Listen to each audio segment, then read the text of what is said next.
Get ready for the dictation. Start. Mr. Santi Bhushan, learned senior counsel appearing for the appellant, submitted that the High Court has gravely erred in declining the anticipatory bail to the appellant.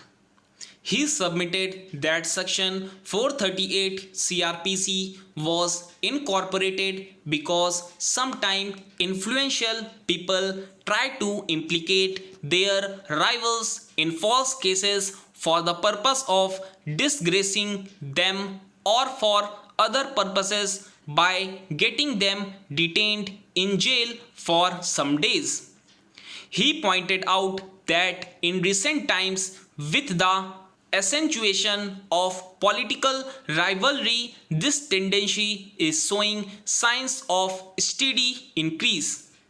He submitted that the appellant has been implicated in a false case, and apart from that, he has already joined the investigation and he is not likely to abscond or otherwise misuse the liberty while on bail. Therefore, there was no justification to decline anticipatory bail to the appellant. Mr. Bhushan also submitted that the FIR in this case refers to an incident which had taken place on the instigation of the appellant about 8 days ago. According to him, proper analysis of the averments in the FIR leads to irresistible conclusion that the entire prosecution story seems to be a cock and bull story and no reliance can be placed on such a concocted version. Mr. Bhushan contended that the personal liberty is the most important fundamental right guaranteed by the Constitution. He also submitted that it is the fundamental principle of criminal jurisprudence that every individual is presumed to be innocent till he or she is found guilty.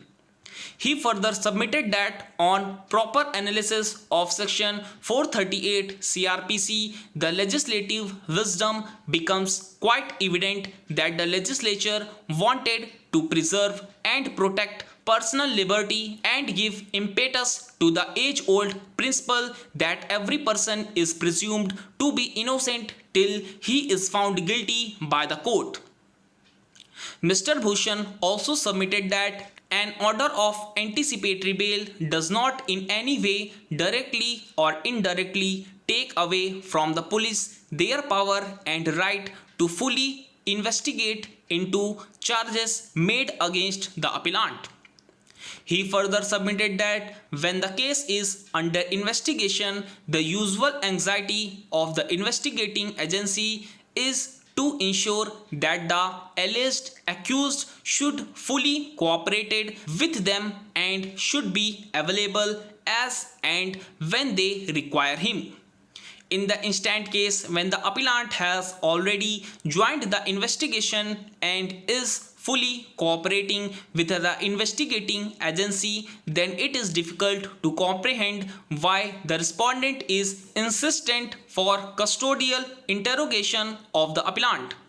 According to the appellant, in the instant case, the investigating agency should not have a slightest doubt that the appellant would not be available to the investigating agency for further investigation, particularly when he has already joined investigation and is fully cooperating with the investigating agency.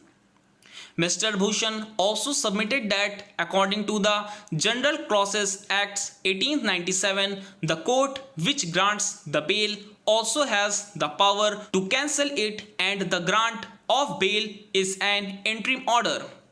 The court can always review its decision according to the subsequent facts, circumstances and new material. Stop.